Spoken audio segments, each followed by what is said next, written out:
Alright, what's going on, guys? Trev back again, here to bring you another video. This one's going to be doing another Walking Dead video leading up to The Walking Dead Season 7. In this one, we're going to start with going over an interview that Laurie Holden just recently did about The Walking Dead. Finally, we get to hear her break her silence, and it's juicy, so there's some good stuff in it. So we're going to go over it, as well as Negan possibly becoming one of the best characters, if not the best character, in The Walking Dead.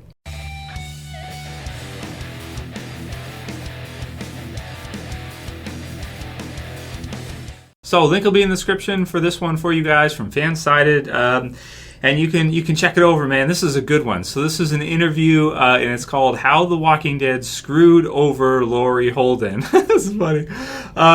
So this one is really interesting because these are new details, and she hasn't really talked about The Walking Dead much since she left the show. I mean, there was a few things, like there's a few interviews, but she never really expressed how pissed off she was, or kind of some of the things that were, bugging her about it. And there's more details now than there was back in season 3, because I had covered all that stuff and I remember. So just to kind of recap, we had, of course, season 1.5, you had Frank Darabont there as the showrunner. Then it switched to Glenn Mazzara, who didn't last too long. He lasted about a season and a half, so the rest of season 2, and then all of season 3. And then with season 4, he did not continue.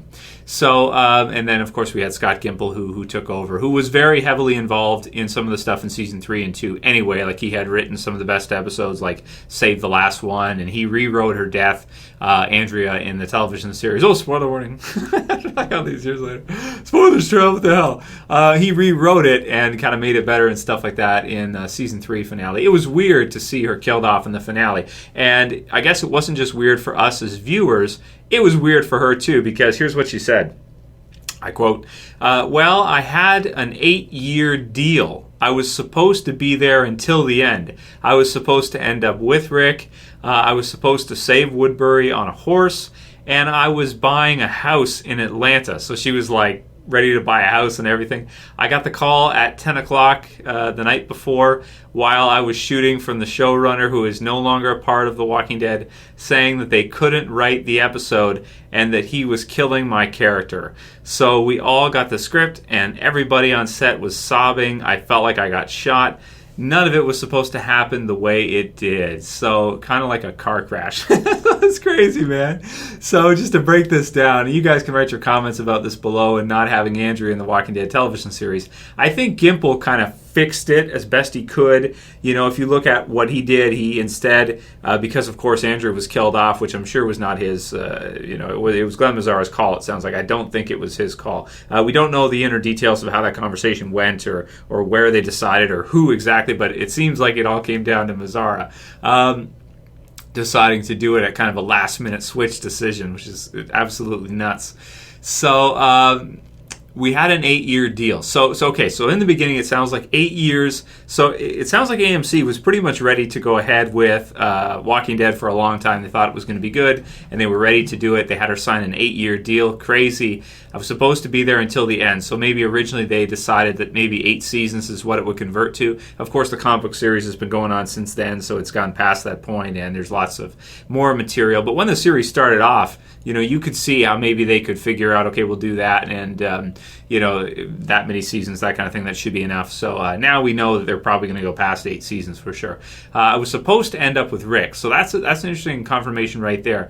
That it sounds like, in terms of planning and in terms of what they were doing with the show, that she was supposed to, at least I'd say for the first 2 seasons. When you get into season 3, it gets a little fuzzy, because she, of course, goes to Woodbury instead of, eventually finding the others and kind of, them all sort of reunite. It's a little bit different in the TV series and the comic book series, but the key takeaway is that she goes to Woodbury, which is different, and then she gets into a relationship with the governor, which is really different, right? And then you have her and Michonne, who are good friends, but then, the governor gets in between, and she stops Michonne from killing the governor.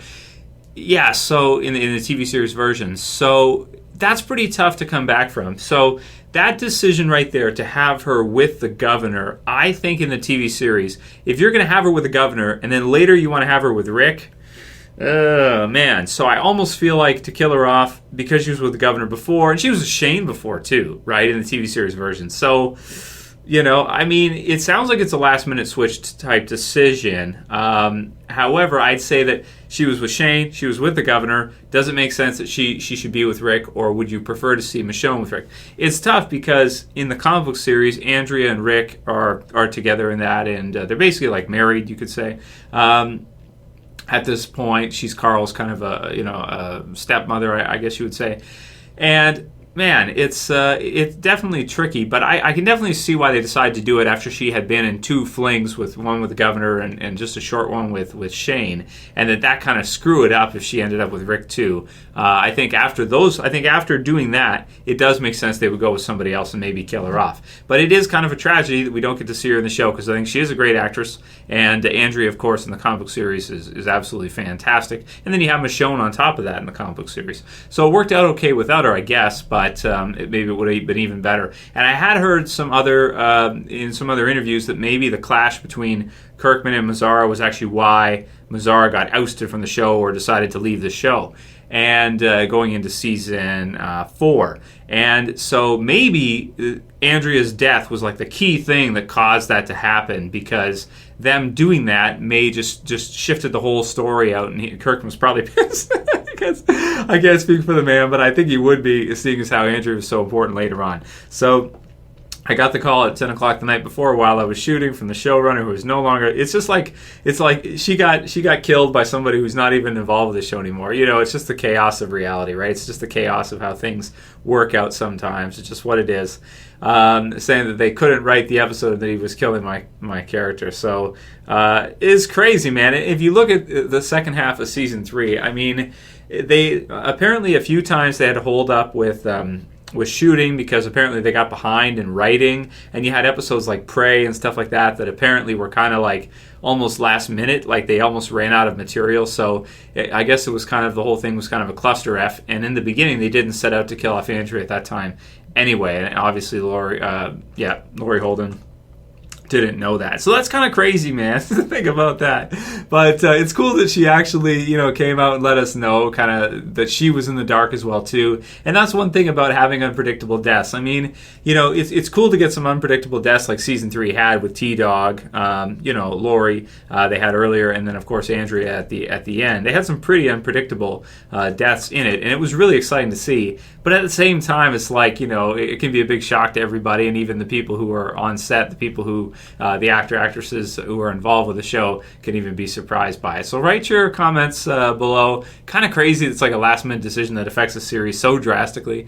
But so those are kind of my thoughts on it. It's kind of a shame, but after she was with Shane and the governor, what are you going to do? I mean, it's like, it'd just be weird to see her with Rick at that point. So she's kind of tainted in the eyes of the viewer. I view it at that point, especially the governor. I mean, Shane is bad. Laurie did that too. But the governor, that's even worse, man. It's rough. Write your comments below on that one, guys, and we'll get into a few. We'll do the topic about Negan and maybe a few questions. Right, so let's talk about Negan. So I picked up the Image Plus previews, was able to go to the comic shop this week because I got a few vacation days, which is a lot of fun. This was Chapter 3, is the only one he had. I already read Chapters 1 and 2, but it's pretty freaking awesome, man. You've got basically his mistress on the side being upset at him because his wife's got cancer. And, man, it's a pretty emotional read. It's only 4 pages, but it's still pretty sweet. It's only a few bucks for the $1.99 for, the previews and everything. And so his wife's dying, got cancer, and that's when the zombie apocalypse breaks out, is when they're actually at the hospital. And there's Negan there, and then you've got the zombies starting to come in. And they want, this guy wants to take Negan and wants him to leave his wife. And of course, Negan's not going to do that because they're evacuating because of the zombie breakout, the breakout and everything. And it's pretty emotional. Got some good panels here of her being sick. But man, this year I also picked up. If you guys didn't see it. Right there at the comic shop. Pretty sweet. It's a bust of Negan. And I'm like sitting here thinking like, man, everything's Negan right now. So I should probably do an updated video on my top 10 favorite characters from The Walking Dead or best characters, because, I mean, throughout the series, Rick is like, Rick's like our number one character. But if you look at the recent stuff that's been released with Negan, you got Here's Negan. You got the television series with his introduction, of course, at the end of season 6 finale. And then we got the last few issues have been almost entirely focused on Negan, at least Queen and King. is entirely focused on him. And he's just, man, he's becoming such an awesome character. Like, I'll have to update it, but, you know, at this time, it's like, I still think Rick is probably, you still have to go with Rick as the best, Walking Dead character. Maybe not your favorite, but the best, because he's the main protagonist and everything. The story follows him, but man, what they're doing with, what Kirkman's doing with Negan recently and everything, and all the concentration and everything, it's just been amazing. And for me, I think at this point, I have to move him up pretty high in the damn list. Carl from the comic book series is also one of my favorites too. He's probably I think he's probably one of the best characters, and in the future, probably will become maybe the best. But Negan is just so much fun, man. I can't believe, and I wonder if Kirkman originally planned to make it that way, that Negan was going to be such a heavy concentration. I'd almost say, I don't think he did. But at the same time, it's just kind of like an evolution. Just he's right. He just produces it, and then eventually he realizes how much people like the character. If you look at all the Comic-Con stuff and everything, I was looking at McFarlane.com. They got like a Lucille prop replica, another one, and just all kinds of crazy stuff, man. So I'll probably do that this week or next week when I get a chance. Update my top 10 favorite characters from The Walking Dead, or top 10 best characters. And at this point, man, I got to put Negan, at least from the comic book series, he's got to be near the top. He's easily the best villain, and it's almost like he's being turned into maybe an anti-hero right now. But we'll see, because we don't know 100% what he's going to do with the Whisperers and that. He could just kind of stay straight on villain, but really cool stuff, man. Really love what Kirkman's done with Negan recently, and maybe I'll put him at number 3. You got Rick, of course, you got Carl, and then maybe Negan at that point. It's certainly a lot of fun to see him. So and he is a lot of fun to read as well too. So yeah, so there's that. So write down in the comments below what you guys think of Negan, and is he one of your favorite characters, or am I just am I the only one who feels that way? I don't know, man, but he's just kind of like taking over the series for me. It's just it's absolutely incredible. And we'll just do a couple questions, because don't want to go on for too long with today's. Mason Belcher says, "Hey Trev, do you think Russ from True Detective would be a whisperer if he was in The Walking Dead? His philosophy sounds a lot like Alpha's." It's a great question, man. I do miss the first season of True Detective. I didn't watch the second season all the way through, because I gave it a try and I was like, this is not as good as the first season. It's a shame with True Detective that they couldn't figure out a way to make the series go on longer, because the first season is really incredible, I think. And Matthew McConaughey as Russ was fantastic, but you've absolutely got it. I think he would be. I think because even in like the real world, he's almost like halfway there, sort of, in True Detective. So I think he would be a whisperer, yeah. And it'll be interesting to see also if maybe, because if you look at Nick in Fear the Walking Dead, man, his behavior is very Whisperer-esque, I want to say, like already. And that's pretty early, since we're only in season 2, and The Walking Dead's going into season 7, and we haven't even met the Whisperers yet. So yeah, it's cool. And then last one will be from Matthew Gilligan. He says, "Hey Trev, Q and A for The Walking Dead and also Game of Thrones. What if season 7 of Game of Thrones clashes with season 8 of The Walking Dead? That would be stupid on HBO's account. I mean overall, because it's on Sundays. You're right, it would be stupid. Because although Game of Thrones is amazing, they'll know The Walking Dead is hugely popular, and it might subtract from the GOT hype. You're right, it would. Plus, it's easier to watch Walking Dead because it's on AMC, but still, it could happen. Yeah, man, you're absolutely right, Matt. I really hope that they don't put Game of Thrones on at the same time as Walking Dead, because that would just be, oh my god. That would be season 8, so that wouldn't be this year, but that would be like the next year if that's the way it goes. I really hope they avoid it, because otherwise that's going to be a freaking nightmare. And also, like, even for me, both as a fan and as a viewer, the two of them clashing like that would just be awful, because if I have to, if I'm going to make videos and stuff, I mean, that's going to put me at least 60, probably 70 hours if I try to cover both at the same time. At least, 70 hours. It's just not barely even doable. So I really hope they don't do that. Otherwise, my life is going to be really painful in season 8, or at least I won't be getting much sleep. Anyway, that'll be it for today's Q&A, guys. Let me know what you think about Andrea finally speaking out about it, about the Walking Dead experience. And Negan, is he becoming one of your favorite characters too? Write your comments below. And if you liked the video, as always, please thumb it up, guys. Don't forget to share, favorite. And if you're new and you want to subscribe, bottom left to subscribe. That's it for this one. See you guys again real soon. As always, Trev. I'm saying peace. See you guys.